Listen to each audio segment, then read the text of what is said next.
Fala pessoal, sejam bem-vindos a mais um CFcast, o podcast da Caruaru Frios. Aqui quem fala é Bruno Lima. Ao meu lado eu tenho o grande amor da minha vida, Verônica Lima. Olá pessoal, sejam bem-vindos a mais um episódio do CFcast. E hoje vamos falar sobre o que, amor? Hoje vamos falar sobre estratégias de renovação de dívidas, de minimização de juros, ciclo de desalavancagem e precificação. Tudo isso ali envolvendo ainda a seara do fluxo de caixa e trazendo também a precificação. Então, para você que está endividado, está no fundo do poço, que já está com muita dificuldade financeira, que não tem mais saída na sua visão, a gente vai apresentar para vocês algumas estratégias para que você consiga sair desse problema sem fim que você vive. As dívidas deveriam ser apenas um problema financeiro, só que o que eu tenho reparado é que ela termina, digamos que afetando toda a sua vida. Por exemplo, nós já chegamos a passar por ciclo de um fluxo de caixa negativo, um período bem ruim na nossa empresa. E quando você está com um fluxo de caixa negativo, ele não afeta apenas o seu setor financeiro e os demais setores da sua empresa continuam normalmente.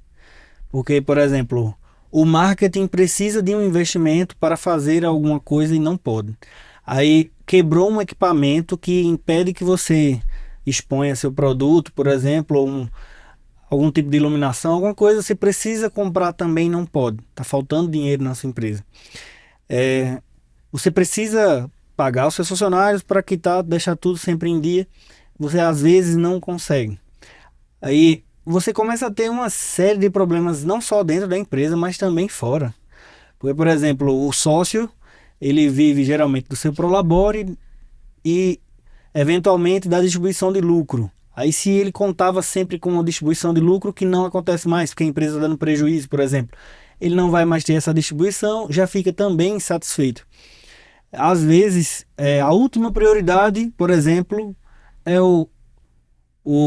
em alguns casos, o pagamento do próprio sócio, do prolabore do sócio, que muitas das vezes é um salário relevante na empresa, Então muitos impactos terminam acontecendo direto ou indiretamente por conta do fluxo de caixa negativo. Então, alguns costumam dizer que é praticamente um inferno quando a pessoa está dentro de um fluxo de caixa negativo e quando não consegue nem mais enxergar a saída.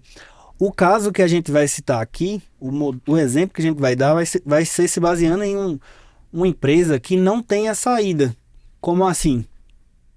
Uma empresa que está com fluxo de caixa negativo, está faltando dinheiro regularmente na empresa, ela não tem como conseguir crédito bancário, ou seja, já se esgotaram as possibilidades de empréstimo, negociações, por exemplo, bancárias, conseguir dinheiro, capital externo, não tem como conseguir um investidor, por exemplo, para salvar a empresa.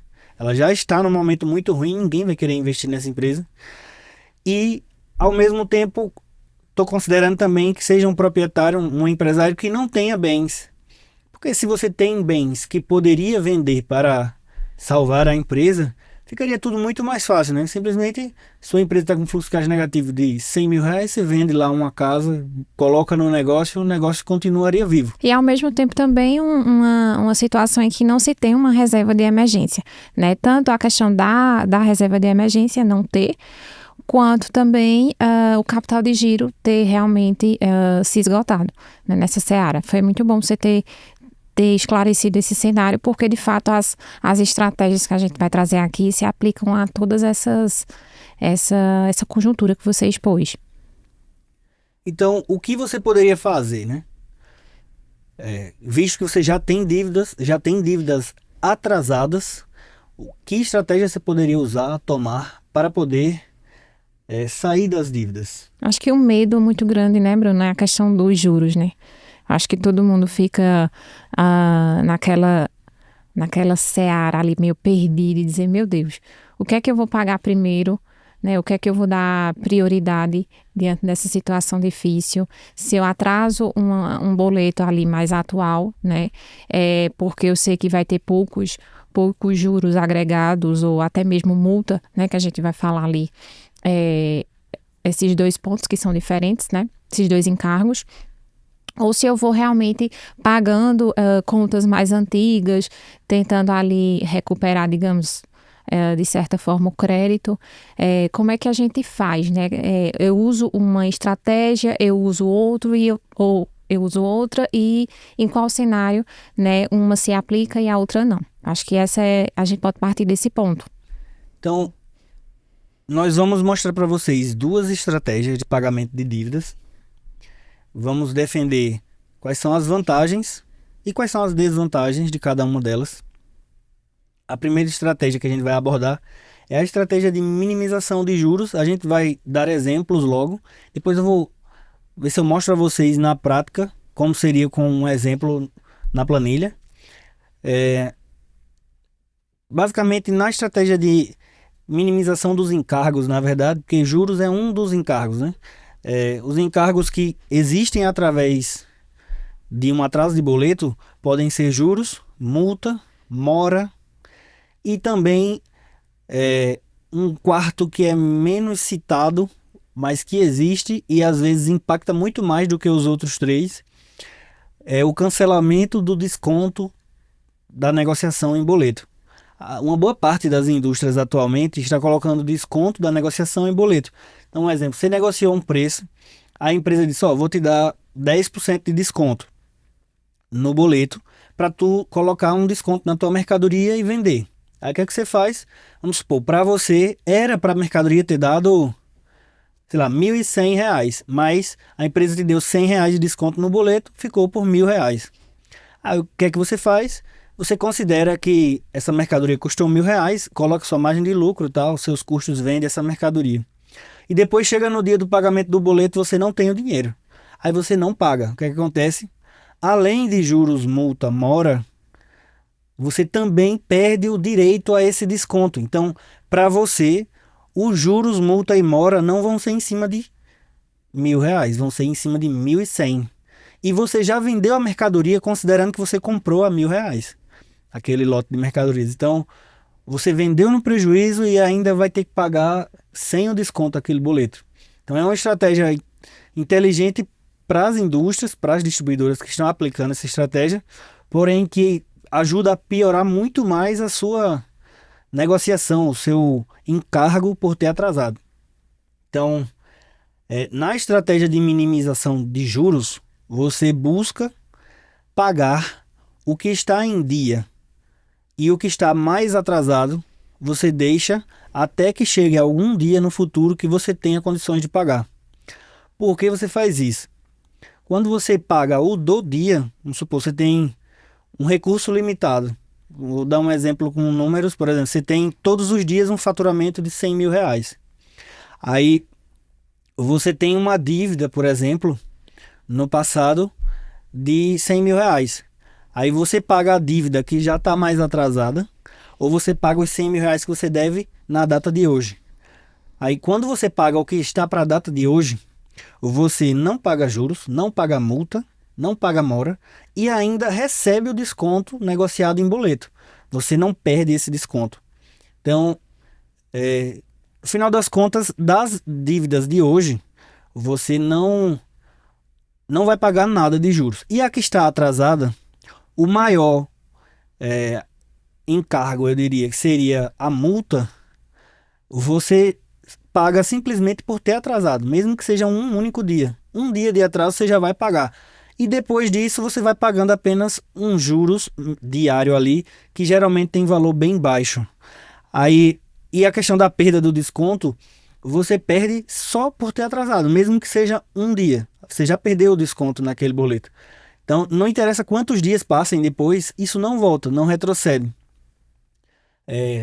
Claro, existem indústrias ou distribuidoras que não fazem isso, que não colocam desconto no boleto, colocam desconto direto na nota fiscal ou mandam um desconto em bonificação, aí não entra nesse caso. Mas uma boa parte delas estão migrando para o desconto no boleto já porque para ela é um ganho a mais. Ou seja, é uma punição muito maior. Até porque tem leis que regem o quanto se pode colocar de multa num boleto de juros. Só que essa questão do cancelamento do desconto, por exemplo, a multa de 2%, uns juros de 1% ao mês. O cancelamento do desconto, 10%, ou seja, é como se fosse 5 vezes maior do que a multa. Conta muito, pesa muito no orçamento. Então, na estratégia de minimização dos juros, minimização dos encargos, você paga o que está em dia, paga o de hoje, e deixa o mais atrasado para ser pago mais para frente. Aí quais as vantagens? A vantagem é que no final do mês, se você repetir essa estratégia vários dias, você vai pagar um juros total, uma multa total, os encargos vão ser muito menores do que na estratégia que a gente já vai comentar, que é a estratégia de renovação das dívidas. Contudo, a grande desvantagem dessa estratégia é que você termina tendo algumas dessas dívidas que você já atrasou, que ficam muitos dias esperando o seu pagamento. Exato, e assim, às vezes você tem ali alguns boletos, né, que você sabe que já estão atrasados e são boletos de fornecedores já antigos, né, que de certa maneira você já construiu um relacionamento, que você já tem um crédito importante, né, e você opta mais uma vez pelo não pagamento desses boletos. Às vezes não é nenhuma uma opção realmente a ser escolhida, é que realmente o faturamento diário não foi o suficiente para que houvesse o pagamento, né, do boleto anterior. Mas aí o que é que acontece, né? Você já tem aquele descrédito com os fornecedores, né? Isso é um ponto negativo, né? A gente sabe que há a vantagem, de fato, de ter uma minimização no final das contas dos juros, né? E obviamente isso impacta muito positivamente para um cenário ali em que você está fazendo a gestão do fluxo de caixa negativo. Então, quanto menos custos operacionais, principalmente, você tiver, né, melhor. Então, quanto menos impostos, quanto menos juros, no final das contas, você vai ter um caminho ali realmente traçado para você sair, né? Mas a gente não pode deixar de lado que a ideia principal é que você está perdendo crédito com os seus fornecedores antigos. Tá? Isso é fato, isso é um ponto, né? Então, se de repente esses fornecedores ali te oferecem produtos da curva A, né, que fazem essa curva A, ela faz um giro muito importante na tua empresa, né, na tua loja, como é que vai ficar a situação? Né? Então, isso é um ponto a ser elencado como desvantagem na estratégia de minimização de juros. Enquanto que, ao mesmo tempo, na estratégia de minimização de juros, você vai pagar uns juros, dependendo do nível do fluxo de caixa negativo que você tenha, até muitas vezes menor do que a estratégia de renovação de dívida. Aí, como assim? Na estratégia de minimização de juros, você tem uma estratégia onde o seu objetivo é diminuir muito a quantidade de encargos de juros, multa, mora, desconto de boleto.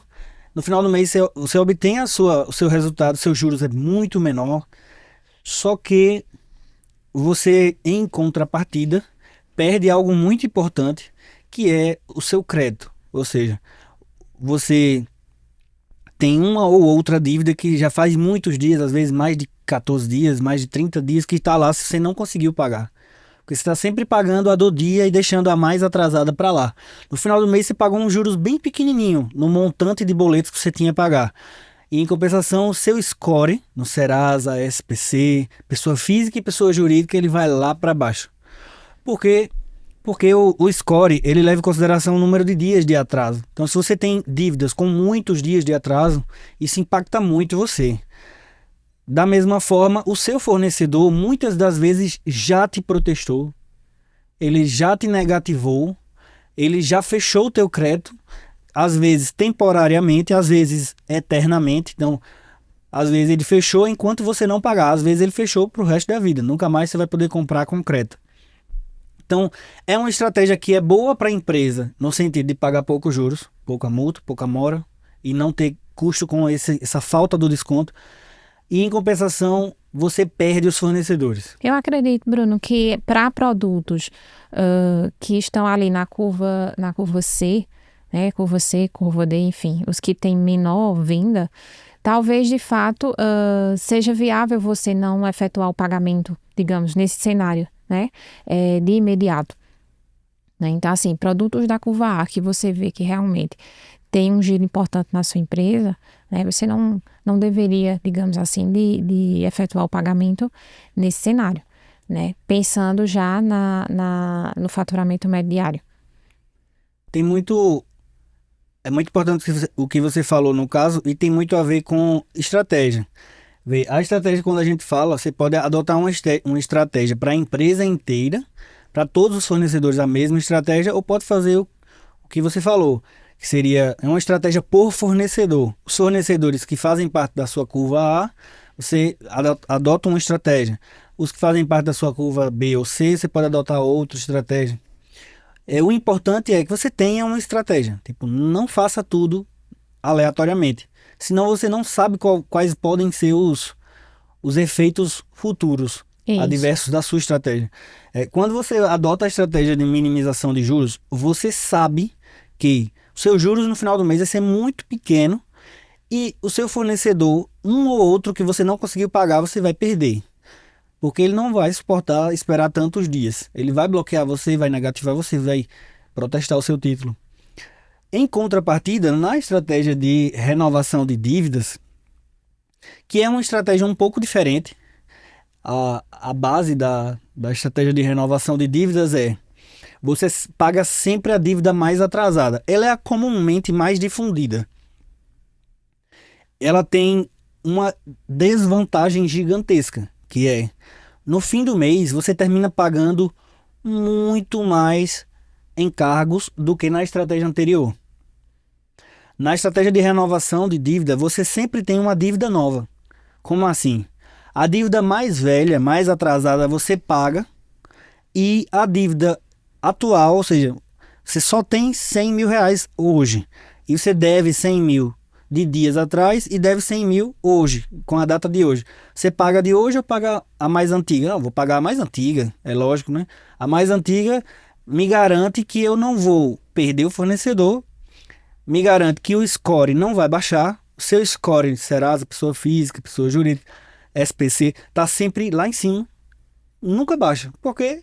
Porque você atrasa o quê? Pouquíssimos dias, você atrasa um dia, às vezes dois, coisa que não interfere em score, ele nem considera que aquilo é um atraso. Então você está sempre em dias, nunca tem protestos, nunca tem negativações, ou seja, seus fornecedores estão sempre satisfeitos. Por quê? Porque você atrasa pouquíssimo, você é uma pessoa adimplente, não é inadimplente. Porém, para sua empresa, no final do mês, há um impacto gigantesco no valor em que você paga em juros, multa, mora e perda de descontos negociados no boleto. Por quê? Porque o que impacta mais, que seria essa perda do desconto e a multa, eles são pagos sempre que você atrasa apenas um dia. Então você termina atrasando tudo sempre.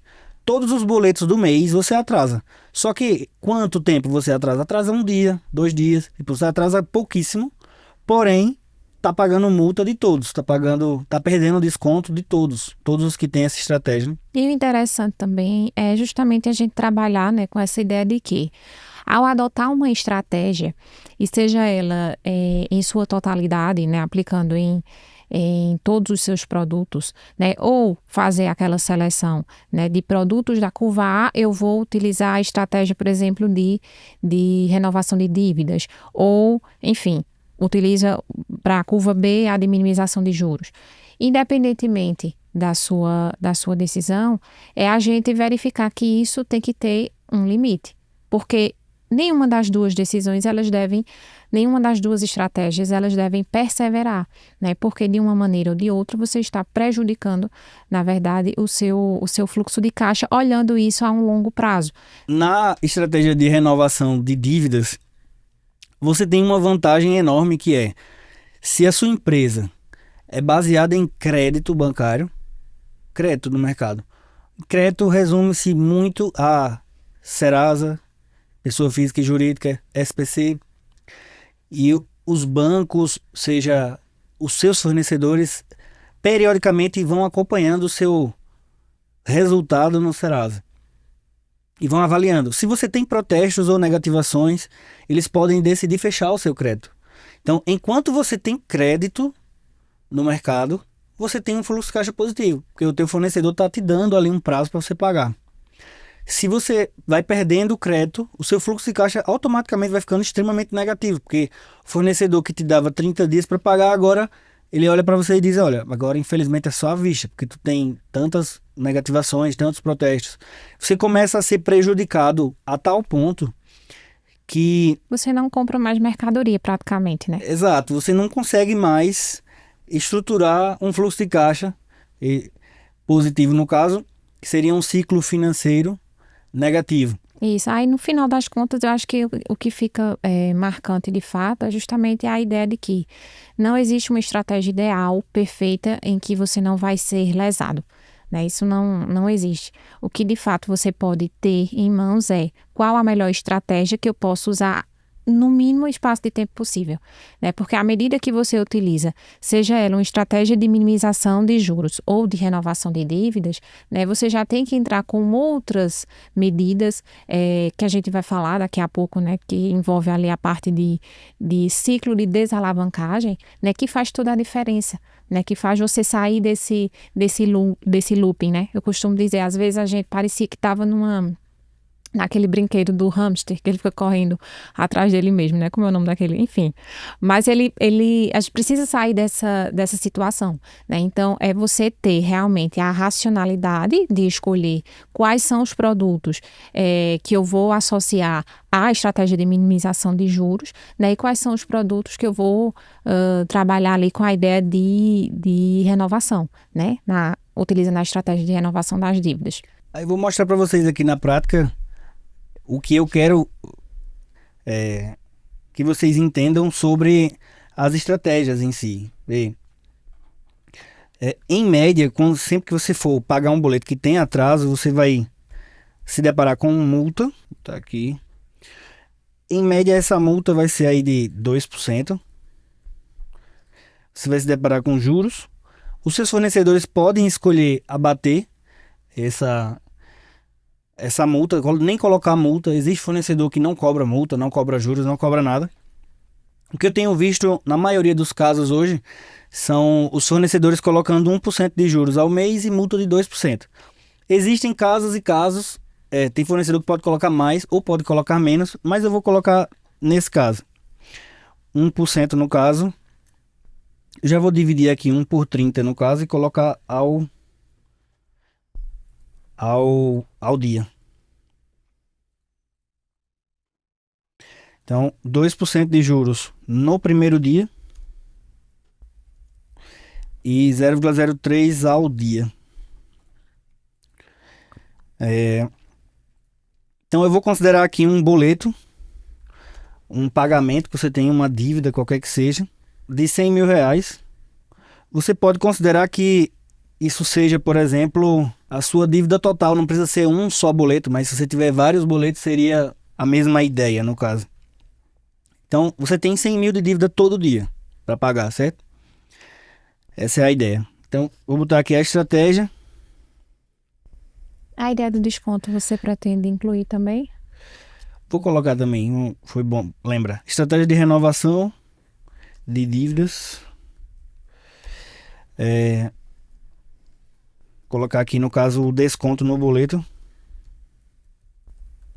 Quando você negocia com um fornecedor que tem um desconto no boleto, no caso, é o maior impacto, porque geralmente esse desconto eu tenho vivenciado, pelo menos no nosso modelo de negócio, né, que é supermercado, uma média de 10%. Pode variar para mais, para menos, mas o fornecedor negocia um desconto. Geralmente é por ser uma venda ou um trabalhinho atacado, por exemplo, ele já vai te dar um desconto. Então, esse 10% também só vale se você, no primeiro dia você perde, no caso. É parecido com a multa. Se você não pagar no dia, você já perdeu. Então, vamos supor, nessa estratégia de renovação de dívidas, como é que ela funciona?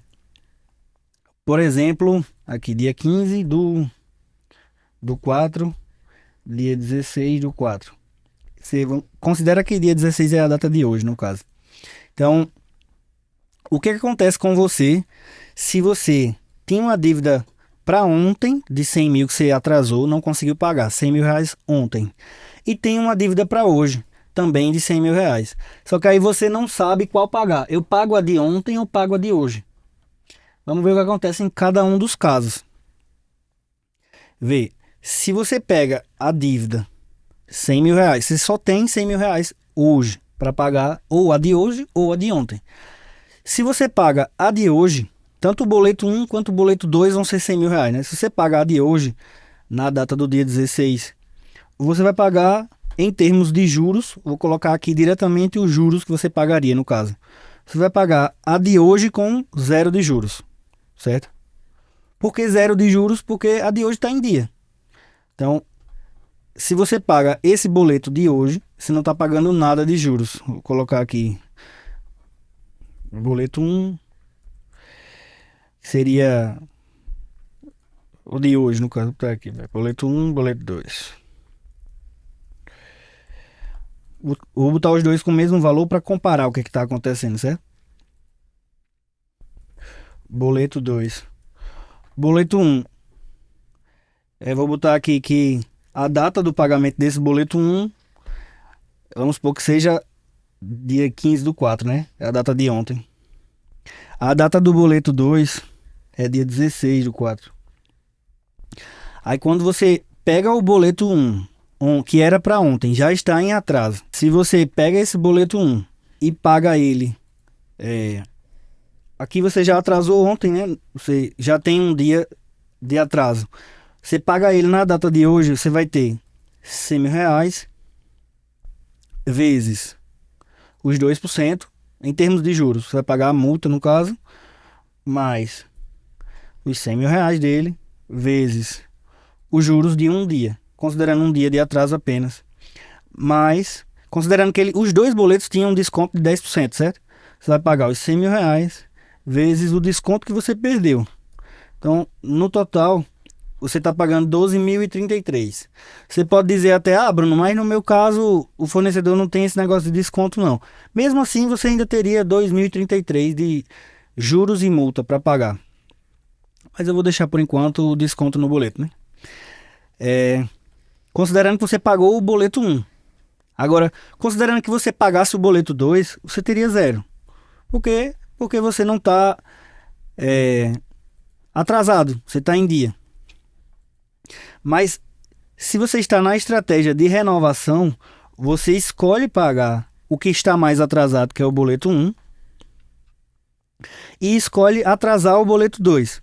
Aí o boleto 2, vamos supor que vai ser pago no dia 17, que é amanhã, 17/4. Aí esse boleto 2, eu vou pagar o mesmo valor, 100 mil, mais vezes os 10% de desconto que eu vou perder, mais 100 mil vezes a multa, porque eu vou pagar com um dia de atraso também, mais 100 mil vezes um dia de juros. Ou seja, dá o mesmo valor, porque é o mesmo valor de boleto, é o mesmo desconto, é o mesmo juros, é a mesma multa e o mesmo número de dias de atraso, um dia de atraso. Então, dentro de 2 dias, isso aqui vocês podem estender para o mês inteiro e para a quantidade de boletos que vocês tiverem, para os valores dos boletos. Vou botar aqui juros total, encargos, né? Encargos totais. Dentro do período, eu tive 12 mil de encargos de um, 12 mil de encargos do outro. Já somados aí, juros, multa e desconto. Tem mora também, mas a maioria dos boletos atualmente está deixando zerado, né? Tá colocando direto nos juros. Então, 24 mil dentro de 2 dias, atrasando 2 boletos. Na estratégia de renovação de dívidas. Na estratégia de...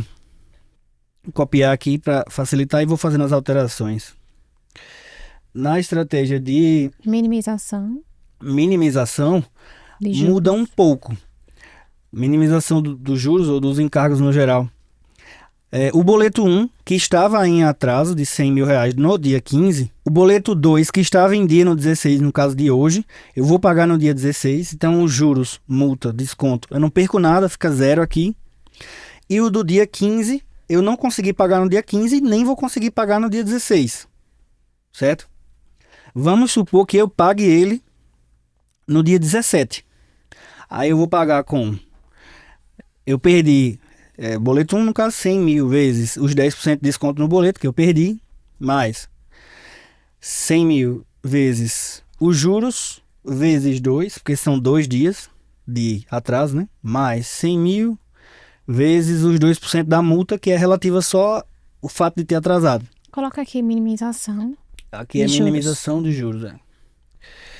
Minimização de juros.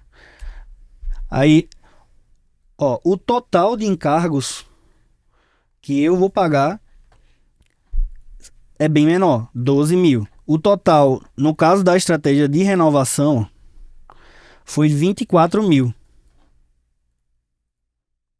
O total na estratégia de minimização é 12 mil.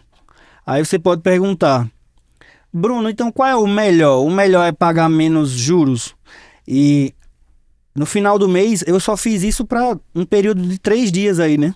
Mas no final de um mês, repita isso por muitos e muitos e muitos e muitos dias. Você vai ver que isso vai se repetindo e todos os dias você está pagando muito, muito mais juros na estratégia de renovação de dívidas do que na estratégia de minimização de juros. Só que lembra, aqui eu fiz para um período de 3 dias, bota para um período de 30 dias e esse boleto de 12, de 100 mil, que você vai pagar aí 12 mil e alguma coisa, porque os juros é muito baixinho, né? Em relação ao valor da multa e do desconto no boleto que você iria perder. Esse valor dos juros que você iria pagar, apesar de ser mais baixo do que na estratégia de bem mais baixo do que na estratégia de renovação de dívida, termina que não compensa. Essa é a minha visão atualmente. Porque na estratégia de renovação de dívidas, o principal, que é o fornecedor, você mantém. O principal, que é o crédito, você mantém. Na estratégia de minimização de juros, no longo prazo, você vai perder o seu fornecedor, você vai perder o seu score, ele vai baixar, até ninguém mais conseguir te dar crédito. Seja score pessoa física ou pessoa jurídica. E você mesmo pagando menos juros, que deveria deixar a sua empresa mais saudável, te leva à falência, a estratégia de minimização de juros. Porque no longo prazo, você não consegue sustentar por muitos meses essa estratégia. Você começa, aí paga menos juros no primeiro mês, paga menos juros no segundo mês, aí você perde um fornecedor. Daqui a pouco você perde outro fornecedor. Daqui a pouco você perde, daqui a pouco você está sozinho. Não tem mais fornecedor. Porque ninguém vai querer te fornecer, sendo que você atrasa muitos dias. Atrasa 30 dias num boleto. Entendi. E também tem a possibilidade, assim, de se adotar a estratégia, como eu falei anteriormente, né? Algumas mudanças na compra, por exemplo, né? Quando você opta por cortar, digamos assim, impostos como o ICMS de fronteira, né? Que você deixa de comprar de fora do estado, né? Isso é positivo em certo ponto, né? A gente...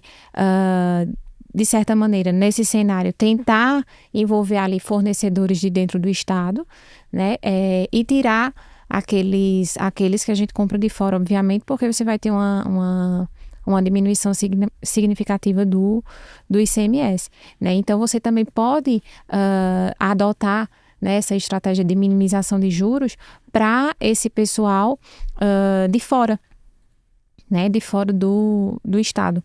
Esses fornecedores de fora que, de repente, ali você não pretende, digamos assim, continuar um trabalho, ou então, se você realmente quiser trabalhar depois, não vai impactar, né, significativamente. Uma tentativa que você pode fazer para diminuir muito esse cenário, é você negociar o fornecedor. Alguns permitem isso, que ele não tire o seu desconto por boleto. Tipo, o seu desconto vá para nota fiscal, vá por bonificação, de qualquer outra forma, menos no boleto. Porque quando ele vai no boleto, você que tem um fluxo de caixa negativo, você vai perder esse desconto. Se a gente colocar 0 aqui, ó, no desconto do boleto, aí esses encargos passam a ser 2 mil e 4 mil e pouco. Da mesma forma, a renovação sempre vai ter um juros maior, um encargo maior do que a minimização. Só que no longo prazo não é saudável, não é sustentável. Você perde seu fornecedor, né? Já entrando num outro tópico, no caso agora, que seria a parte de ciclo de desalavancagem. Se você imaginar a sua empresa como uma empresa que teve um forte crescimento. E dentro desse período de forte crescimento, você começou a sofrer vários furos de diversas áreas diferentes que fizeram que seu fluxo de caixa ficasse negativo. Então, você alavancou, você cresceu, cresceu muito, e cresceu rápido e começou a ter problemas. Aí, nesse momento, uma boa parte das pessoas sempre pensa assim, olha, o meu problema é que eu precisaria vender mais para poder sair desse buraco. Se eu vendesse mais, eu sairia desse buraco. Se eu conseguisse dobrar o meu faturamento, eu não teria mais problema nenhum. Vê, se você tem um fluxo de caixa negativo, quanto mais você vender para sua empresa, mais negativo vai ficar o teu fluxo de caixa no final do mês. É uma bola de neve, né? Porque imagine o fluxo de caixa como um percentual que você tem de perda. Então, imagina lá que você tem um fluxo de caixa negativo de 10% todo mês. Você está fazendo com que, se você dobrar o teu faturamento, não é número, né? Você tem um faturamento de 100 mil. De repente, você cresce a sua empresa para um faturamento de 200 mil. Se teu fluxo de caixa negativo era de 10% de 100 mil, você tinha um fluxo de caixa negativo de 10 mil reais. Faltava 10 mil na tua conta. Se você dobrou o teu faturamento agora, falta 20 todo mês para você conseguir quitar as suas contas, pagar todo mundo. Ou seja, o que eu estou querendo dizer aqui, não adianta você aumentar as suas vendas num cenário de fluxo de caixa negativo. O primeiro passo seria você resolver o fluxo de caixa. Só que aí é que tá. O fluxo de caixa não é fácil de ser resolvido. Tornar um fluxo de caixa positivo é um trabalho lento, gradual, demora, porque a maioria das vezes você tem que negociar muito, negociar com teus clientes, com teus fornecedores, com teus funcionários, para que você consiga ir mudando a cultura da tua empresa para tornar o fluxo de caixa positivo. Aí, em casos desse tipo, uma solução rápida, você não tem solução para o problema de fluxo de caixa instantâneo, mas uma solução rápida, instantânea, que você pode ir aplicando é o ciclo de desalavancagem. O que seria esse ciclo de desalavancagem? Estacionar, de certa forma, o crescimento, né, Bruno? E isso é algo que preocupa bastante, porque numa situação difícil, você chegar para o empresário e dizer a ele que o faturamento dele vai diminuir, né, ele já pergunta logo, bota a mão na cabeça e diz como é que eu vou pagar minhas contas, né? Mas é como você falou, se trata ali de uma bola de neve. O ciclo, assim como o fluxo de caixa positivo, né? Você vai vendo que cada vez mais vai ficando positivo se você utilizar estratégias saudáveis. Da mesma forma, o negativo tem ali um resultado semelhante, né? Sendo que, obviamente, trazendo ali um déficit financeiro enorme para a sua empresa, né? Então, estacionar o crescimento nesse momento é fundamental. Para que você consiga, de fato, se perpetuar, né, e voltar a ter saúde financeira. Claro, o que a gente está dizendo não é que a solução de todos os problemas é diminuir. Não. A solução rápida para uma empresa que tem um fluxo de caixa negativo e não consegue resolver agora pode ser reduzir, desalavancar. Por quê? Eu até ouço muitos casos, né, lá na loja. Um cliente me contou um caso que ele tinha uma dívida, estava aperreando muito, ele não estava conseguindo dormir de tanta cobrança e tanta coisa. Aí ele conseguiu um último recurso com um banco que conseguiu um empréstimo para ele. Até, nesse caso dele, não é bem um banco, é uma instituição que é o próprio iFood. O iFood empresta dinheiro também, para quem não sabe, né? De vez em quando, né? Não é sempre não, mas às vezes ele abre lá possibilidades de empréstimo. Aí ele foi lá, ele precisava para quitar todas as dívidas dele, em média de 40 mil reais. O iFood disponibilizou 80. Ele foi, pegou o recurso, quitou uma boa parte das dívidas, comprou uma casa. Aí, nesse caso dele, foi mais com o intuito de lazer mesmo. Um sítio, no caso, um terreno no sítio. E surfou aí pelo menos uns 6 meses de tranquilidade, que era o período da carência do empréstimo. Depois, o empréstimo começou a chegar o dia do pagamento. E a parcela do empréstimo era bem alta. Mais alta do que o que ele conseguia pagar, por exemplo. Aí o que aconteceu? Esse empréstimo, ele se integrou ali, a empresa dele, a parte que ele usou na empresa, rapidamente desapareceu, digamos assim. Uma parte ele até usou com fins pessoais, que nem deveria no caso, não era o intuito do empréstimo. E depois ele começou a ter uma parcela aí muito mais alta. E não restabeleceu o fluxo de caixa, né? Não, todos os Grande problemas que problema ele já fez. tinha de fluxo de caixa permaneceram. Exato. Vamos supor, se ele tinha corrupção na empresa dele, a corrupção permaneceu. Se ele tinha um problema de marketing que ele não estava conseguindo fazer as vendas crescerem, ele permaneceu e por Compra aí vai. inadequada, provavelmente, né? Comprando errado.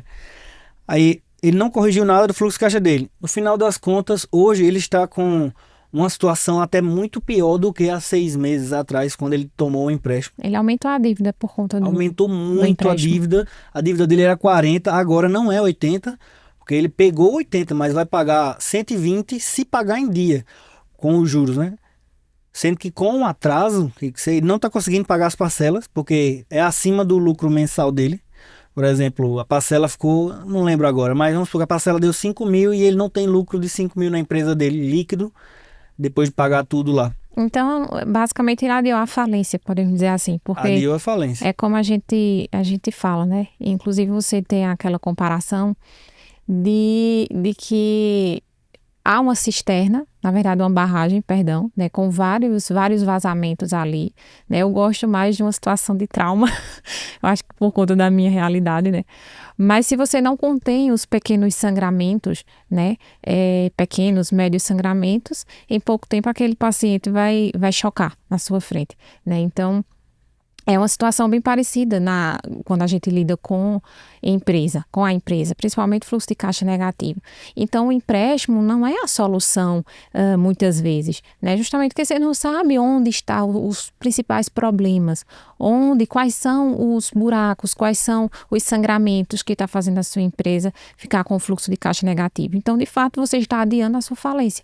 Você não está resolvendo ali os principais problemas, né? E como você colocou logo no início do podcast, nós estamos trazendo aqui um cenário, né, em que você empresário, não tem como se sair. Você não tem reserva de emergência, né? Você não tem a possibilidade ali de implementar um capital no seu negócio, seja por meio de empréstimo, na grande maioria dos casos, né? E está com essa situação de fluxo de caixa negativo. Então, o ciclo de desalavancagem, você estacionar o crescimento nesse momento, ele é crucial para que você retome a saúde financeira. Ainda no exemplo da barragem, é como se você tem lá uma barragem num nível d'água, aí ela está vazando pelos furos. Se você aumenta o nível d'água, seria a situação do empréstimo. Se simplesmente está enchendo a sua barragem, você coloca muita água lá, despeja uma grande quantidade de recursos de água na sua barragem.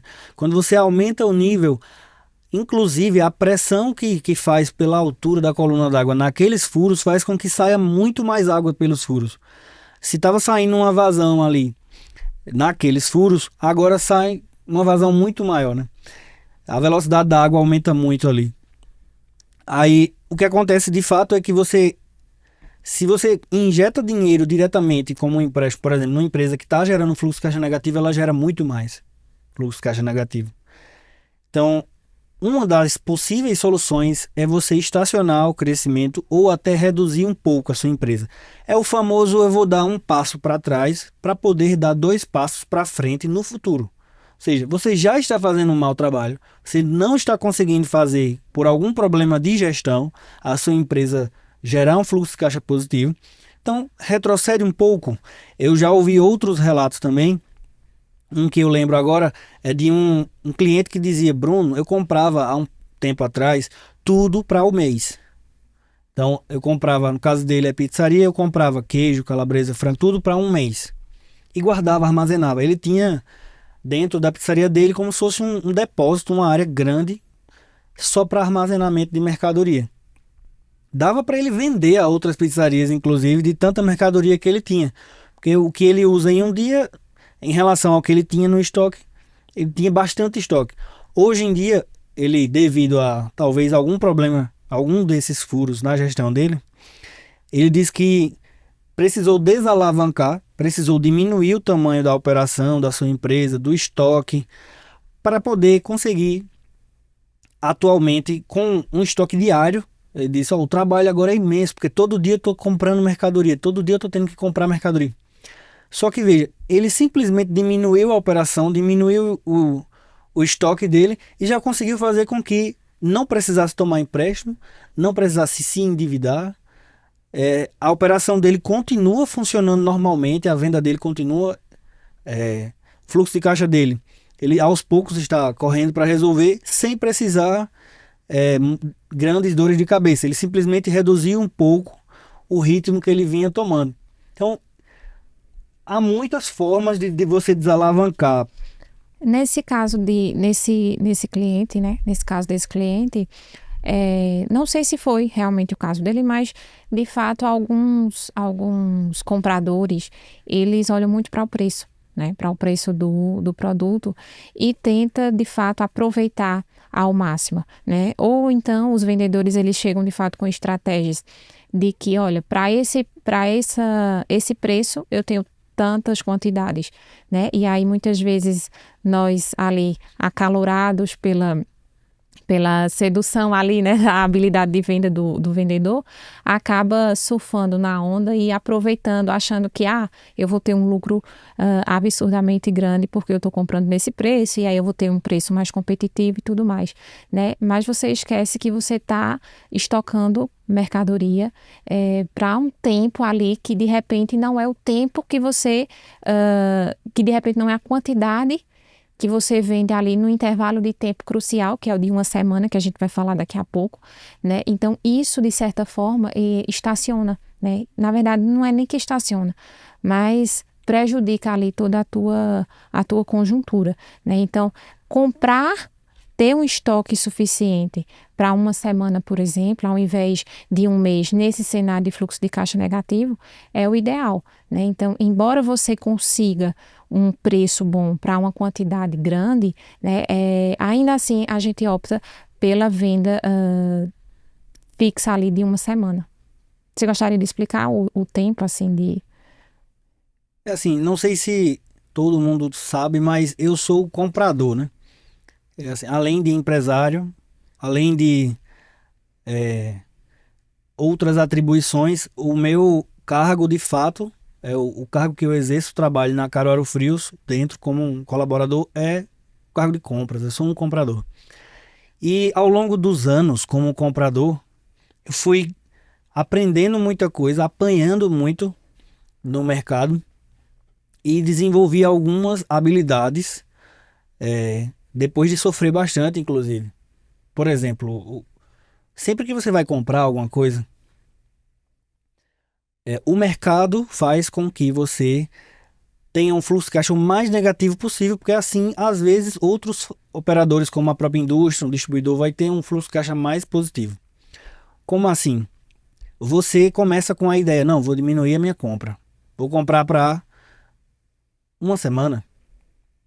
Aí beleza, você começa com essa ideia. Aí o fornecedor chega para você e diz, Bruno, se tu comprar, vamos supor que eu estou comprando 10 caixas de um produto por semana. Aí o fornecedor chega, se você comprar 20 caixas, eu te dou um desconto de 3%. Aí eu disse, não vou querer não. Aí ele chega, olha, se tu comprar 50 caixas, eu te dou um desconto de 10%. Aí você já começa, nossa, não acredito. E se meu concorrente comprar nesse preço mais barato? Aí o fornecedor continua, se tu comprar 100 caixas, eu te dou um desconto de 20% e ainda te dobro o teu prazo para pagar. Teu prazo que era 30 dias passa a ser 60. Aí, na maioria das vezes, o que acontece? Você dá aquele, digamos que aquele desespero, né? Nossa, se eu não aproveitar essa proposta, vai para o meu concorrente vai comprar e vai estourar de vender e eu não vou vender nada. E aí você vai, cede à pressão, muitas das vezes, e compra.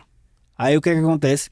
Você jura que fez a melhor negociação do mundo e que a sua empresa vai ter um preço tão baixo que não interessa quais concorrentes venham, você vai ter um preço menor, você vai vender mais, você está na crista da onda.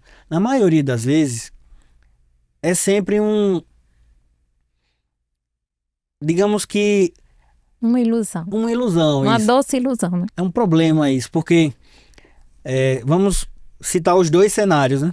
Se você compra só o que você precisava para a semana, as 10 caixas que você tinha em mente com um preço sem desconto. Na outra semana, você não sabe o futuro, o que vai acontecer. É igual bolsa de valores. A bolsa de valores tem muitas formas de investir. O preço, às vezes, da ação caiu 10%. Aí você, nossa, agora é que eu vou comprar porque eu vou ficar muito milionário. Aí, de repente, você compra. Aí você pensa que ela vai subir depois, aí ela cai mais 10%. Aí você, agora eu vou comprar de novo porque agora eu fico milionário. Aí ela cai mais 10%. Você não tem como prever o futuro. E pode ser que não pare de cair. Vá caindo, caindo, caindo, caindo e E caia. ainda tem quem diga que vai dizer, mas pode ser o contrário, né? Pode ser que ao invés de cair, vá valorizando cada vez mais. Pode acontecer de você comprar a ação e de repente ela subir 10%, 20%, 30% Aí e é você supervalorizar a sua ação. Aí é que eu trago a memória, né? A gente não está falando de um cenário em que você está, como diria o nosso nordestinês, estoporado, né? De dinheiro. Você está num cenário de crise financeira. Você não tem reserva de emergência para você arriscar, né? Você não tem a quem recorrer de empréstimos, né? Então, será que vale a pena realmente você jogar todas as fichas na mesa e apostar tudo? Muitas das vezes é uma questão emocional, né? Exato. Porque o cara tá mexendo com o seu emocional direto. O cara tá dizendo a você, o seu fornecedor, né? Olha, compra porque o preço vai subir e se tu não comprar agora, um exemplo, o teu concorrente vai comprar e vai ganhar muito dinheiro e você vai quebrar, vai ficar para E aí trás. você fica super estocado, né? Eu lembro que no ano passado, né, alguns vendedores chegaram para você, Bruno, e vieram justamente com essa estratégia de que, não foi nem de preço, não foi nem de preço, foi estratégia de que a indústria iria dar férias no mês de janeiro, né, de 2 semanas, enfim, e todo mundo ia entrar de férias, né, e que o pedido que você fosse fazer em janeiro, você já adiantasse em dezembro. Né?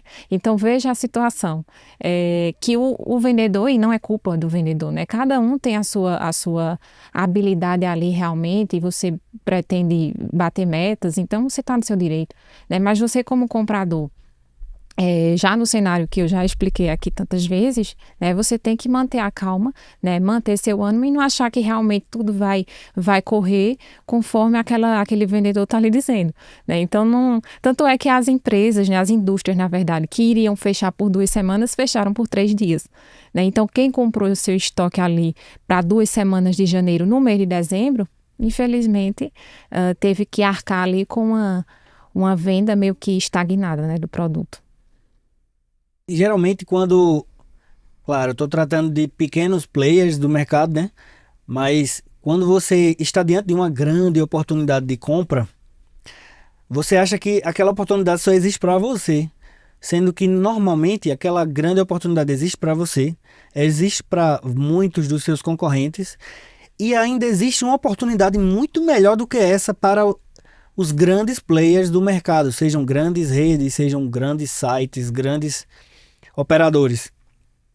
Então, não ache que o mercado se posiciona totalmente ao seu favor. Muito mais fácil do que você aproveitar uma grande oportunidade, que muitas das vezes pode gerar um problema para você, é simplesmente você ter uma regularidade de compra. Então, quanto você vende toda semana? Eu vendo 10 caixas toda semana. Compra 10 caixas toda semana, independente de preço. Por quê?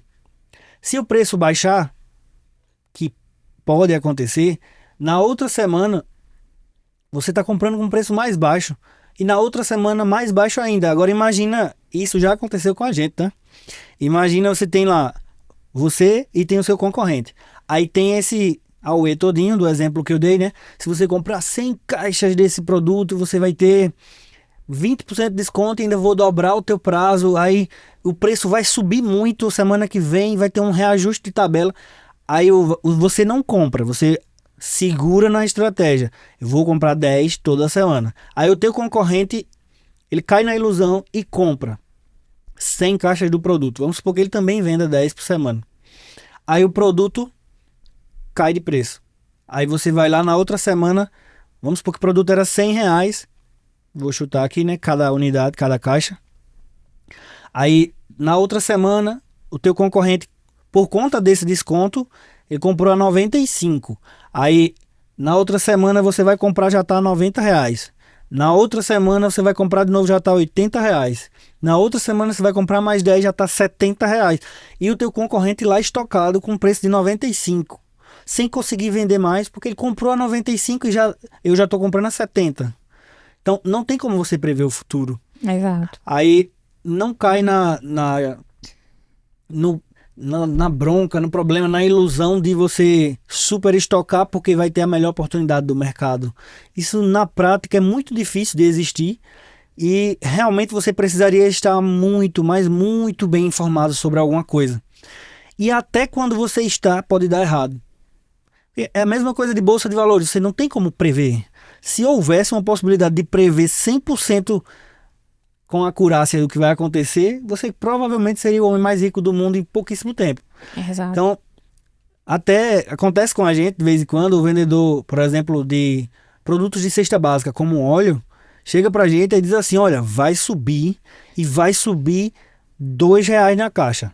Daqui a 3 dias. Aí você, nossa, vai subir, eu vou comprar. E quando chega no dia, cai R$ 2 na caixa. Aí você comprou um negócio caro que caiu de preço. Na outra semana cai mais R$ 2, na outra semana cai mais R$ 5. Daqui a pouco você tem um estoque que você tá com o pior preço do mercado. E o vendedor deu a certeza que ia subir. E acompanhando muitos e muitos fatos da própria Bolsa de Valores sobre o commodity óleo, no caso. Então, soja, na verdade, né? Aí não tem como você prever. O futuro não se prevê, se trabalha com estratégia. Então, a estratégia mais simples e mais funcional que eu conheço para comprar é compre exatamente aquilo que você sabe que consegue vender. Exato. E acompanhe o preço de mercado. Se você comprar mais caro na outra semana, você já bota para vender mais caro também. E o mercado, ele geralmente ele aceita, porque ele está vendo que está subindo. Não é só você, né? Isso. Na parte de negociação da compra, né, também tem a questão de se ater à questão da logística, né, Bruno? Isso é muito importante também, porque, de fato, não são todos os fornecedores que vão te propiciar ali uma conjuntura ideal que você precisa ter para sair do fluxo de caixa negativo. Não é. Às vezes, a logística, ela complica. Então, por mais que você precise ter um produto ali para uma semana, uma quantidade ideal para uma semana, às vezes você pede para um fornecedor e ele diz, eu só posso mandar, de fato, quando a carreta fechar, né? E aí vai mandar para todo mundo de uma vez só, né? E aí você fica sem o produto no tempo ideal para vender, né, para seus clientes ali. Isso é uma coisa importante que o comprador ele precisa avaliar, né? Ali, de repente, fazer uma negociação, e aí onde vem as habilidades de compra, né, de negociação, né, e a grande máxima por trás disso, né, o segredo está na compra e não é fácil comprar, de forma alguma. Você precisa, de fato, se planejar, né, e negociar, né, então essa questão da logística, ela é muito, a gente verifica bastante, né? O caminhão só vai sair da indústria quando ele tiver, porque obviamente vai ser mais lucrativo para ela também, né? Então, o estoque de uma semana pode não ser o estoque do caminhão, né? Então, você rever seus fornecedores ali, de repente, pode ser necessário nesse momento, né? Ver se tem mais algum outro produto que possa substituir, né? Esse produto da Cuva, de repente, que você está trabalhando ali para comprar, fazer uma compra de uma semana dele, né? Um produto que possa substituir, enfim. Então, você precisa ter outros olhares, né? A gente sabe que não é fácil. Tem produtos praticamente que são insubstituíveis no mercado, principalmente os da Cuva, a gente vê muito isso lá na loja, né? Mas a gente precisa tentar essa possibilidade, que foi o que a gente fez muitas vezes lá na loja, né? E o que a gente ainda tenta fazer atualmente, porque de fato impacta na construção do fluxo de caixa positivo. Existem muitas pegadinhas na compra, às vezes, eu não diria nem às vezes, na maioria das vezes. Quando você tem um fluxo de caixa negativo, o teu erro está na compra. E eu não digo em termos de preço comprado, é no processo de compra. Primeiro começa por quem é o teu fornecedor. Por exemplo, no nosso caso, a gente tinha fornecedores. Geralmente quando você compra de um fornecedor um pouco mais distante da tua localização, por exemplo, a gente comprava muito de fornecedores do sul do país, sudeste do país, e para chegar aqui, geralmente, no mínimo, eles pedem uma semana da data do faturamento. Aí o problema, até chegar a data do faturamento, levavam vários dias para compor a carga, que é o que você estava comentando. Então eu pedia hoje, aí demorava 10 dias, 14 dias para compor a carga. Depois que compunha a carga, aí eles faturavam. Aí demorava mais 7 dias para chegar aqui. Ou seja, eu pedi hoje, demorou 14 dias para compor, com mais 7 para chegar aqui, 21 dias do dia que eu pedi até o dia que a mercadoria de fato está na minha porta. E daí eu tenho o prazo de pagamento, no caso, na verdade, sempre é a partir da data do faturamento. Então eu tenho, efetivamente, se eu tinha 30 dias, tenho 23 dias para pagar, no caso, esse boleto, por exemplo. Aí, se você não leva isso em consideração, quantos dias você fica sem produto? Porque só do dia que eu pedi até o dia que chegou, 21 dias para chegar uma mercadoria. É muito fácil você ficar sem produto assim. Você tem que tomar um cuidado muito grande. Às vezes, vale a pena você pagar um pouquinho, alguns centavos mais caro em um fornecedor próximo a você, para ter uma mercadoria praticamente instantaneamente, o fornecedor que entregue todo dia, ou que ele esteja próximo a você, você consegue ir lá e pegar a mercadoria todo dia. E às vezes, a maioria das vezes que as pessoas estão com fluxo de caixa negativo, estão errando em algum ponto da compra, começando pelo fornecedor, envolvendo prazo, preço, forma de entrega, como o fornecedor faz. Às vezes tem fornecedor que ele espera montar a carga, aí mesmo sendo local.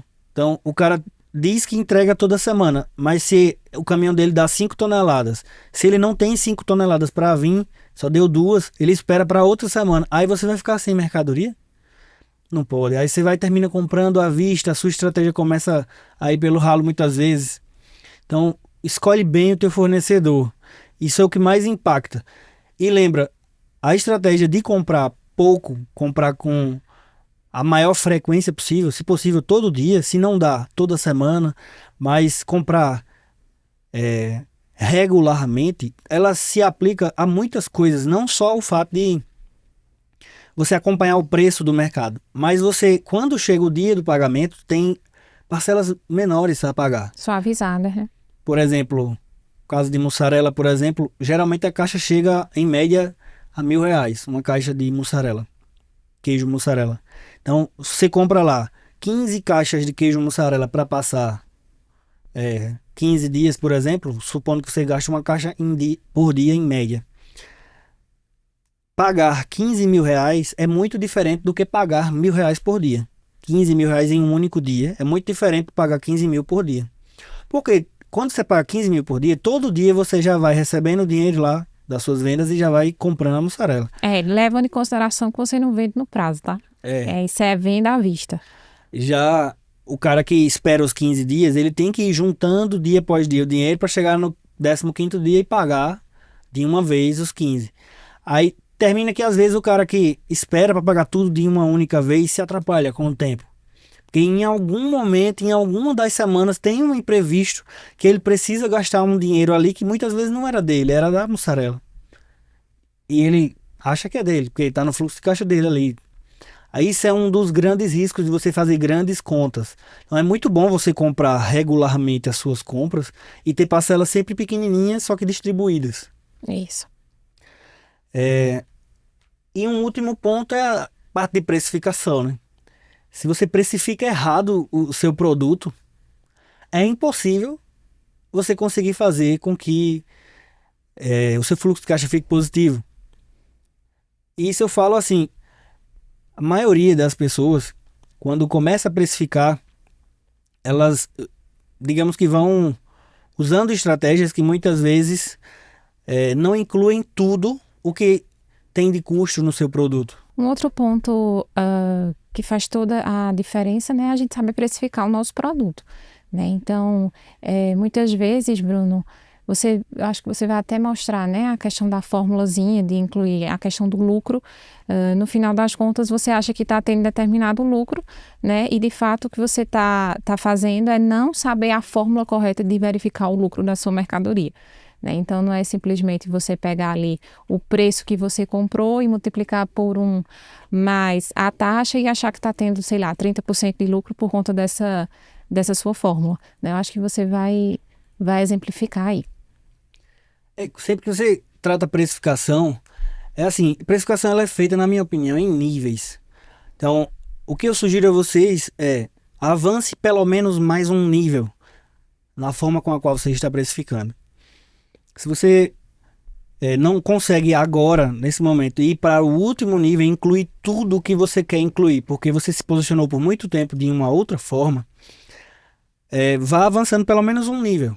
Então, eu vou escrevendo aí a forma com a qual a maioria das vezes a precificação é feita pelos empresários, pelos empreendedores.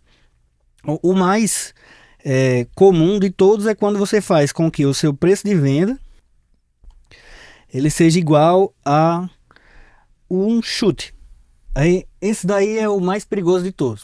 Se você está dando um chute aleatório qualquer, você com certeza vai, às vezes acertar, às vezes errar e mais provavelmente errar. Principalmente se você está implementando um produto novo, né? Que não tem noção ali de venda. Às vezes o seu cliente ele nem pediu aquele produto, né? Mas você quer fazer um teste, né? Então isso é algo que requer muita atenção. A gente estudar o que a gente vai colocar na loja, né? Para de fato ver se aquele preço de venda é o preço ideal. Uma forma um pouquinho melhor, se você está chutando aleatoriamente hoje, é você analisar a concorrência. É o que muita gente faz também. Ó. O preço de venda é igual a... assim, o preço de venda da concorrência. Aí, ele, digamos que dá um cenário um pouquinho mais realístico do que você chutar totalmente. Porém, também não é certo. Às vezes, você tem um concorrente que não sabe calcular o seu preço de venda.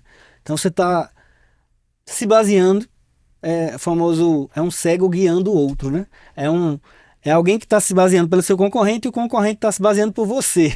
Aí, no final das contas, está todo mundo errado, né? É melhor você evitar ao máximo. Claro, o preço da concorrência é importante, porque no final das contas o mercado ele gira como um organismo vivo. Se você não acompanhar, não conseguir chegar nem próximo do preço da concorrência, possivelmente você vai ter problemas, mas pelo menos você tem que saber qual é o preço que você deveria vender e qual o preço que você está vendendo. E se você for colocar o seu produto no prejuízo, pelo menos que você saiba que ele está no prejuízo e o quanto de prejuízo ele dá unitário. Por exemplo, se você vende 100 unidades de um produto que dá R$1 de prejuízo, você tem que saber que vai ter R$100 de prejuízo. Se você vende e nem sabe que tem prejuízo, você acha que está dando lucro, aí é muito pior. Exato. E assim, às vezes se baseia até mesmo no esse preço de venda, né? Ser igual ao preço de venda da concorrência, a gente toma por base a cobrança muitas vezes do cliente, né? Ah, mas ali no concorrente está tanto, né? E aí pode parecer meio atraente você também fazer o mesmo preço, mas é justamente isso que você trouxe, né? Às vezes até a negociação de compra daquela pessoa foi completamente diferente da sua negociação de compra, né? Então, às vezes você até pode, Bruno, deixar o preço mais baixo do que o preço da concorrência, né? Se você tem, de fato, os dados, né, mostrando qual foi a sua negociação, colocando ali todos os impostos em torno do produto, né? E de repente você pode fazer até um preço mais baixo e você está deixando ali aproveitar uma estratégia, né, e vender mais, né? Então, ter cuidado nesse aspecto também. Às vezes tem muito concorrente desleal, né? O cara vende, o seu concorrente vende no prejuízo. O problema do concorrente que vende no prejuízo, para ele, é que ele não vai sustentar por muito tempo também, né? Então, em algum momento, ele vai ter tanto prejuízo que ele vai se prejudicar. Talvez ele corrija, comece a vender com lucro para não morrer a empresa dele. Isso é um fluxo, um sangramento na empresa do teu concorrente. Ou talvez ele não corrija e mantenha até a empresa dele quebrar, de fato. Às vezes não é que o teu concorrente tem prejuízo no produto. Às vezes é que ele tem uma negociação melhor do que a tua. Então você pode pelo menos saber que tem algum problema na tua negociação. O mais comum que eu vejo no mercado aí, quando o pessoal fala de precificação, é quando você simplesmente pega o preço, vou chamar aqui de negociado. Esse preço negociado ele pode ser negociado com a indústria, com o distribuidor, mas negociado com o teu fornecedor. E multiplica por... Peraí. multiplica por 1 mais o teu lucro bruto. Que foi a forma que eu tinha dito no iniciozinho, né? Quando você pega o preço negociado e multiplica por 1 mais um lucro bruto, aí eu vou colocar aqui nessa outra planilha, vou colocar aqui um preço negociado. Vou chutar que teu produto seja R$100, certo? Aí nesse produto, eu estou colocando uma margem de lucro. Eu quero colocar um lucro bruto. Aqui parece que não pega não. O preço negociado, um lucro bruto de... Eu vou chutar aqui, tá? 30%. Vou colocar de novo, né? 30%. Se você fizer... Eu vou colocar números lá, né? Eu vou colocar aqui, ó. O preço de venda 1, preço de venda 2, preço de venda 3. O primeiro calculado, de fato, que a gente está fazendo é esse daqui, né? O preço de venda 3. Com um preço negociado de 100 e um lucro bruto de 30%. Dá quanto? Ó, o preço de venda 3 vai ser igual a 100 que multiplica 1 mais 30%. 130. Você botou 30%, começa a vender a 130. Aí eu vou colocando aqui os preços de venda. Eu vou fazer assim para facilitar, tá? O preço de venda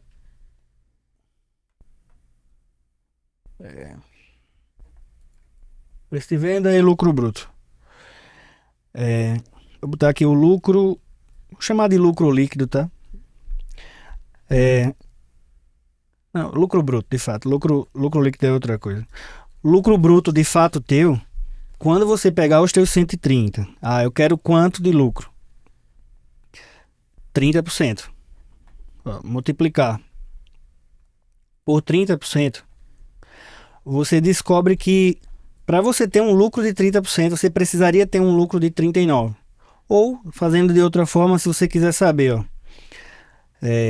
o quanto 39 representa de lucro bruto da tua venda, que é 130 no caso. Pode fazer assim, é mais fácil, né?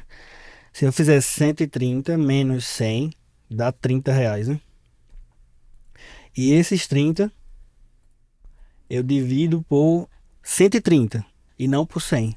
E o meu preço de venda é o que importa. É o quanto 30 representa de 130. Você descobre que o teu lucro, de fato, não é os 30% que você imaginava. Ele é 23%. E a gente vai continuar fazendo isso para outras equações de preço de venda. Lembrando que eu estou falando para uma situação do Simples Nacional, né? Ainda não estou incluindo nenhum imposto, ainda não estou incluindo nada, estou só chegando ao lucro bruto, de fato. Só estou incluindo o lucro bruto. Então, vamos avançando. O que seria interessante você fazer, ó? Pega essa mesma equação e vai avançando um nível. Eu vou chamar de preço de venda 4 é igual ao preço negociado, que multiplica, dividido por... Aí você vai fazer 1 menos o teu lucro bruto. Aí o que muda nessa equação? Eu não estou multiplicando por 1 mais, eu estou dividindo por 1 menos. Aí só de fazer isso você já está bem mais avançado do que uma boa parte do pessoal, né? Pode como colocar assim? até uma estrelinha aí na fórmula, deixar ela mais... O PV4 seria... o teu preço de venda fica sendo igual a 100 dividido por 1 menos os 30%. Aí o teu preço de venda vai para 142. Eu vou estender a equação aqui, fixando apenas o B1. F4. Você teve ali um aumento substancial, né? De R$12,86, para você ter o lucro que você espera, de fato. Para você ter um lucro de 30, o teu lucro bruto de 30, você precisa vender a 142. E não a R$130. Exato. Se você vender a 130, você está tendo um lucro de 23. Então 7% já faz muita diferença na tua empresa. Só que o lucro não é lucro bruto que você quer colocar para você, não é a única das coisas.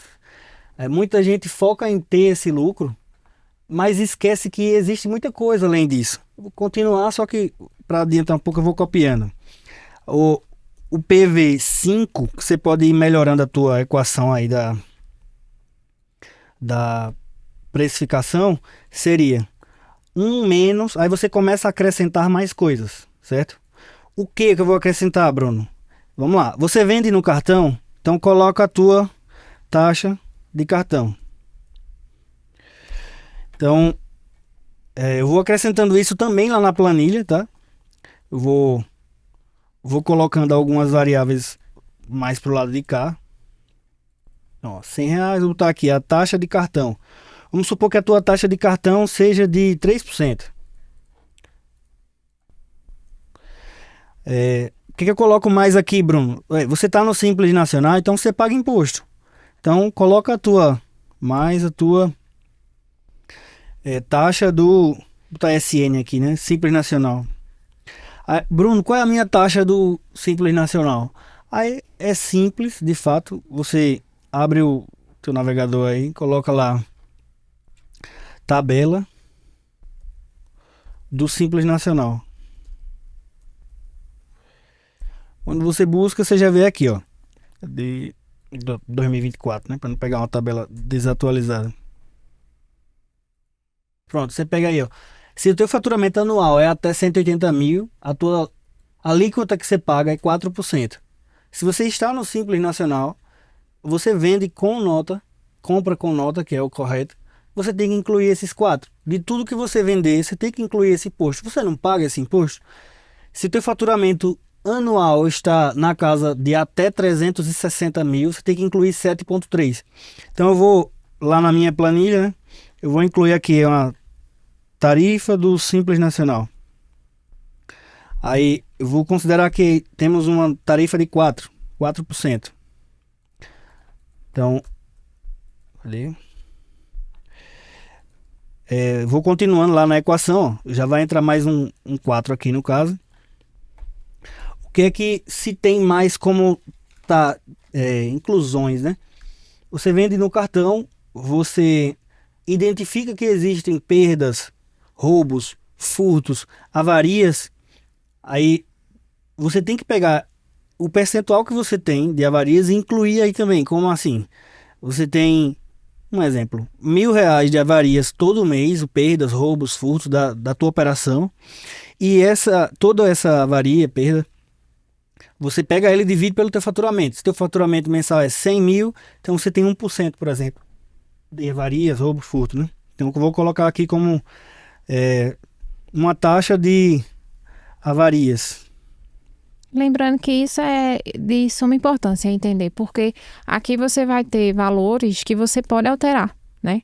Obviamente, aqui a taxa do Simples Nacional dificilmente você vai conseguir modificar. Na verdade, você não vai modificar de forma alguma, né? Mas ali no seu percentual de lucro bruto, na sua taxa de cartão, você pode até mesmo negociar ali com o banco, né? Que você vai, obviamente, colocar responsável pelas maquinetas da sua empresa.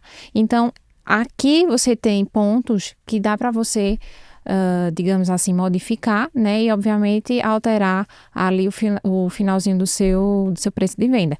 Então, saber isso é essencial para você fazer a precificação correta, né? E, de fato, desejar ali ter um preço competitivo, de repente. Se no teu negócio tu distribui uma comissão e essa comissão é um percentual, você pode incluir aqui também. A comissão, por exemplo, se você está distribuindo, sei lá, 3% de comissão ao teu vendedor pela venda, você não pode tirar da tua margem. A tua margem tem que estar segura. Você tem que fechar o mês com a tua margem. Então quem tem que pagar é o cliente, no final das contas. Então, vou botar aqui uma tarifa de comissão. TC. Aí tem mais. Se você tem qualquer empresa, no caso, tem que sempre incluir o seu custo operacional, né? Então, o quanto é o teu custo operacional? Vou botar aqui C operacional. Vou incluir isso lá na planilha também, ó. Taxa de... E Tá aqui, provavelmente comissão. esse custo operacional ele é muito difícil, assim, de você solidificar, né? Às vezes você nem sabe qual é o custo operacional da sua empresa. Então, é uma das primeiras coisas que você, de fato, tem que sistematizar, né? E procurar, de fato, adquirir conhecimento de quanto isso representa, né? Porque, de repente, o seu grande problema pode ser o custo operacional e você não está sabendo. Uma dica aí, quanto menos faturar a tua empresa, mais o custo operacional afeta o teu preço do produto. Porque o correto é você incluir o custo operacional no produto. Aí, vamos supor, se você tem uma empresa que fatura R$ 20.000 por mês e tem um custo de R$ 5.000, o teu custo sozinho representa um quarto, 25% do teu faturamento. Então, o teu custo operacional, que seria esse daqui, não pode ser um valor tão alto. 25% do teu faturamento é muita coisa. Então, é interessante empresas que faturam pouco aumentarem os seus faturamentos para que dilua o custo operacional. Como você descobre o custo operacional? Tudo o que não é incluso nessa equação, tudo que não está nessa parte de baixo aqui, é o teu custo operacional. Por exemplo, aqui eu estou incluindo lucro, estou incluindo cartão, estou incluindo o imposto do Simples. Nenhum dessas inclusões vai entrar no teu custo operacional, porque você já está incluindo direto no produto. O teu custo operacional é todo o resto da despesa. Aqui eu não estou incluindo energia, aluguel, água diretamente. Tudo isso, folha de pagamentos, isso. tudo isso entra aqui no custo operacional. Então, qual é o teu custo operacional? O teu custo operacional vai ser todas as despesas da tua empresa que tu não inclui direto no produto, dividido pelo teu faturamento. Beleza? Então, além do teu custo operacional, uma outra coisa que sempre mata aí muitas negociações são o teu percentual de desconto, tua taxa de desconto. Vou botar aqui um T de desconto. Essa taxa de desconto, não são todas as empresas que trabalham, só que se você vende lá um produto que você só consegue fechar a negociação dando um desconto, isso tem que entrar no preço do teu produto. Por quê? Você tem que aumentar um pouquinho o preço do teu produto para poder você negociar esse percentual de desconto e no final não perder dinheiro. Tá entendendo?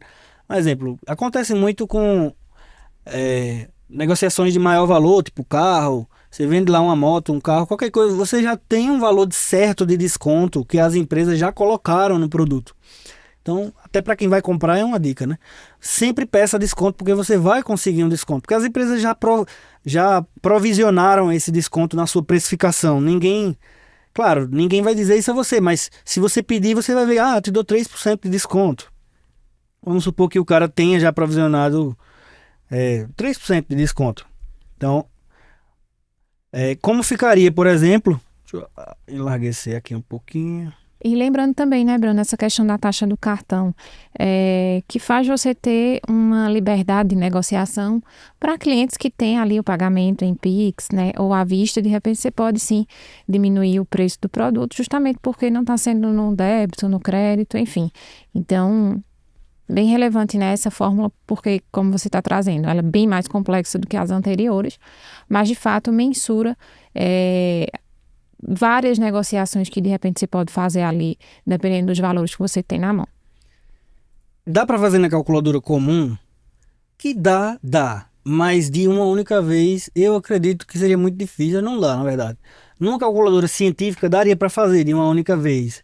Porém, qual a ideia aqui? O importante, na verdade, é que você entenda o conceito, para que no mínimo você utilize uma planilha, por exemplo, de precificação. Aí, que é mais ou menos o que a gente estaria fazendo aqui. Por exemplo, esse PV5 que a gente está calculando agora aqui, viu como vai ficar um pouquinho mais avançado, né? Você vai pegar o seu preço negociado, R$ 100, dividir por 1 menos. Aí vai botar tudo o que está lá. Vou botar os 30% de lucro, mais os 3% da taxa do cartão, acompanhando lá, lucro. Taxa do cartão, depois taxa do Simples Nacional, é o seu imposto mensal, né? Peraí, mais o Simples Nacional, mais 1% de avarias, roubos ou furtos, mais Sua taxa de comissão dos teus vendedores, mais Custo seu operacional. custo operacional, aí esse custo eu vou dar uma diminuída que normalmente é menor na prática, depende da tua empresa, claro. E a tua taxa de desconto, né? Faltou fechar a equação aqui. Ver o teu preço para tu incluir tudo que tu tá dando lá de benefícios ao teu cliente, muitas vezes, ou a tua empresa em geral, para quanto vai. Consertar ali o custo operacional, Vou né? dar Que uma você disse que diminuída aqui, ó. Vou botar 10% no teu custo operacional, mais razoável. mesmo assim já dá uma grande diferença, né? Eu vou considerar agora, ó, se você tem um preço máximo de venda de R$ 150, tipo, teu concorrente tá vendendo a 150. Aí você começa a reparar que, olha, o meu lucro bruto de 30 é impossível, né? Então eu vou botar 10, 150, eu vou botar 9. Vou chutar aqui, né? Tipo, vou botar um lucro, pronto, já chegou aos 150, próximo dos 150 que eu queria. Aí você começa a ver que quando você coloca o seu lucro, incluindo taxa de cartão, teu imposto. Isso aqui eu botei a menor alíquota do simples, né? Mas você pode estar na segunda, na terceira ou até na última das alíquotas. Lembra lá qual a última alíquota? Vai até 19% no caso para quem fatura até 4.800.000. Então, você pode estar se prejudicando muito, se eu boto 19 aqui, por exemplo, ou para onde vai o preço. Exato. Se você não inclui que você tem avarias, roubos, furtos na sua empresa, você pode estar perdendo e engolindo a perda apenas. Então, você tem que incluir. Comissão, você dá comissão, mas não inclui no teu produto. Como é que pode isso, né?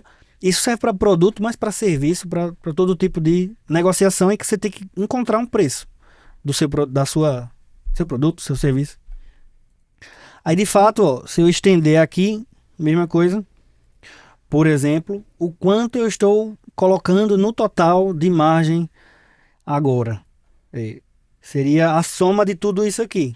Eu estou encontrando uma margem somada dá 9 mais 3 mais 4 mais 1 mais 10 mais 3 mais 3 dá 33%. Seria isso aqui. É tudo que eu estou incluindo no meu produto. Aí isso eu falo para o Simples Nacional, porque a única diferença que você tem dessa equação para quando você está num regime presumido, lucro real, lucro presumido, lucro é bem parecido, real ou presumido. E antes da gente, de fato, ir se encaminhando para o final, né, Bruno? Mas assim, a intenção, sobe um pouquinho, Bruno, não é de fato a gente assustar ninguém, né? Mas nós elucidarmos de certa forma o que muitas pessoas, muitos empresários não têm noção, né, do que é precificação, né? Muita gente para aqui, infelizmente, né, no chute. Ou então, de repente, pode até chegar ali no preço de venda PV4, né? Mas deixa de crescer, né? Deixa de negociar certo, porque não entende quais são todos os custos que nós devemos atrelar à fórmula, né? Então, claro que isso vai depender muito do seu regime, mas, e até certo ponto, né? Você diz, poxa, até que ponto vale a pena eu ficar nesse regime? Até que ponto eu posso ficar no Simples Nacional, né? Até quando você se manter no mercado, né? Até quando o seu preço for competitivo, senão não adianta, você vai se manter no Simples Nacional, né? Ah, mas eu tenho medo do lucro real, eu não consigo. Aí é outra história, né? Que a gente pode até trazer depois aqui, Bruno, como a gente pode... quais são os medos por trás do lucro real, né? Mas o que de fato a gente gostaria de esclarecer é isso, né? É mostrar a realidade, que não é simples, né? Não é porque é Simples Nacional, e trazendo já uma brincadeira, que você tem que achar que é tudo muito básico. Na verdade, de forma alguma, né? Se deve envolver todos esses custos que nós elucidamos. O Simples Nacional, ele é simples, não é barato. Na verdade, em termos de impostos, você paga muito caro por estar no Simples. É vantajoso o Simples para quem está na primeira alíquota, ou seja, se tem uma empresa que fatura até 180 mil por ano, vale a pena. Mas a partir disso já começa a ser muito desvantajoso na minha opinião. A única diferença, basicamente, entre o simples e o lucro real é que no simples você não recebe nenhum crédito de nenhum dos impostos. Você simplesmente pega o seu preço negociado e divide, incluindo aí todos os custos em tributos. No caso do simples seria esse TSN aqui, que é a sua taxa lá, seu imposto direto daquela tabela do simples que eu mostrei. Então, o seu preço negociado mudaria. Na verdade, aqui a gente colocaria o seu preço negociado, o que é chamado custo livre de impostos, que seria o seu preço negociado menos, tá aqui, ICMS, PIS, COFINS. Se você é uma indústria, no caso, também teria o IPI, tá? Mas para comércio e tudo mais, não teria IPI, né? Aí, isso aqui, na verdade, é o que a gente chama de custo livre de impostos, só. CL, cadê? CLI, igual isso aqui. Então, e esse TSN aqui, na verdade, a gente vai trocar, vai substituir, incluindo no lugar dele todos os seus impostos. Aí, quais impostos? Acho que não vai caber aqui numa linha só. Deixa eu ver se eu consigo colocar ela. ICMS, PIS, COFINS e IPI. Aí, por que você tira o ICMS, PIS, COFINS e IPI e coloca embaixo também? Eu tô tirando em cima e botando embaixo. Por que eu tô fazendo isso? É porque o lucro real, o lucro presumido, basicamente ele é um sistema de crédito e débito, ou seja, na hora de negociar o preço com uma indústria ou com um distribuidor, eu retiro o ICMS, o PIS e o COFINS que eu recebo de crédito, então cada produto vai ter o seu crédito diferente. E na hora de vender eu incluo um débito cujo percentual é o mesmo, só que sobre o preço de venda e não sobre o preço de compra. Aí essa equação, de uma forma resumida, eu poderia chamá-la da seguinte forma. Se eu chamar isso de... chamar de I, né? Peraí. Vou dizer que isso, na verdade, eu vou chamar de I, como se fosse impostos no lucro real. Melhor colocar E impostos, né? do regime normal, eu vou dizer aí, vai. Impostos do regime normal. Aí eu conseguiria trocar tudo isso aqui de cima por custo livre de impostos. E na parte de baixo, poderia colocar tudo como I do regime normal.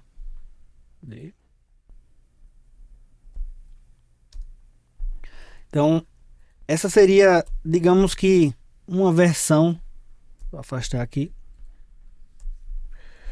Vou botar em outra página, velho. De como você deveria precificar estando no regime normal, né? No lucro real, no lucro presumido. Você vai pegar o seu custo livre de impostos, que na verdade tá descrito aqui em cima, né? O seu preço negociado menos todos os impostos que você ganha de crédito. E vai dividir por 1 menos tudo que você inclui no seu produto. Lucro bruto, taxa de cartão, taxa de avaria, roubos ou furtos, sua taxa de comissão, seu custo operacional, sua taxa de desconto, eu acho, né, no produto, e todos os seus impostos, ICMS, PIS, COFINS, IPI de débito na parte de baixo. E vai precificar. Aí, no lucro real, no caso, eu vou, para não demorar tanto, aí vou lançar uma planilha, vou continuar a planilha aqui, montando uma precificação para diversos tipos de produto, onde vocês consigam, de fato, ir alterando cada uma das variáveis e cada um dos impostos para cada um dos produtos. Aí a gente deixa aí no link do vídeo, né? Na descrição do vídeo. Parece ser bem complexo, de fato, até certo ponto, né? Mas é algo que a gente gostaria muito de ter trazido para vocês, porque a gente não encontra isso facilmente. Na verdade, são anos e anos de experiência, né? Para Bruno trazer essa fórmula, né? E que fez a gente muitas vezes ter dor de cabeça, né? Com relação à precificação, como ela deve ser feita, o que a gente deve incluir, o que a gente pode modificar, o que está ao nosso alcance, quais são as estratégias no nosso negócio que a gente pode adotar, né? Para tirar algumas dessas taxas. E, de fato, a gente se manter no nosso negócio, a gente concretizar a nossa empresa, né? Então, gostaríamos de colaborar, de fato, com essas fórmulas. Não sei se é da sua intenção ainda, Bruno, depois trazer um pouco mais sobre o lucro real, né? Eu acho que, com certeza, você deve querer abordar melhor, com mais tempo, eu diria, né? Todas essas nuances, né? E explicar até sobre a questão do PIS, do COFINS, né? Do IPI, muitas pessoas ainda não sabem, de fato, do ICMS, né? Que varia até certo ponto também, né? Mas acredito que é um bom caminho, um bom início de trajetória. Ainda falta muita coisa aqui, para falar a verdade. Tem ICMS de fronteira, não estou incluindo aí, tem ICMS, taxa de ICMS antecipado, ICMS antecipação, tem todos os repasses, então repasse de frete, IPI, outras despesas, ST. Aí isso digamos que apesar de parecer grande, ainda é o básico.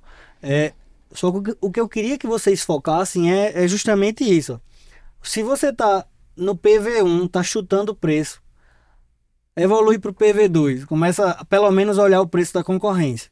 Se você está no PV2, passa para o PV3 e começa pelo menos a incluir o teu lucro bruto na tua precificação. Se está no 3, passa para o 4 e ao invés de multiplicar por 1 mais, divide por 1 menos. Se você já está no 4, passa para o 5. Começa pelo menos no Simples Nacional, né, a incluir tudo. Lucro, taxa de cartão, taxa do Simples, tudo. E se você já saiu do Simples e está no lucro real presumido, aí é muito mais exigente, digamos assim, o regime lucro real presumido é muito mais exigente para você. Você precisa realmente estar com tudo certo. Porque como você termina trabalhando num regime de crédito e débito, é arriscado você, se não cuidar, começar a ter impostos altos demais. Então, trabalha a tua precificação. Tua precificação estando correta, tu vai conseguir evoluir bastante. E é isso, pessoal. Então, siga-nos nas redes sociais, né? Temos os nossos arrobas pessoais, né? O meu é @VerônicaLiliane Lima. E o meu você pode encontrar lá no Instagram como brunolima.cf. E temos, claro, né, as redes sociais do podcast, que é o cfcast.caruarufrios. Se você curtiu esse vídeo, deixa seu like, comenta, manda para alguém que tem problema com precificação. E acompanhe-nos, né? Provavelmente teremos outros episódios sobre precificação também. Então é isso, pessoal. Muito obrigada pela audiência de vocês e até a próxima. Valeu.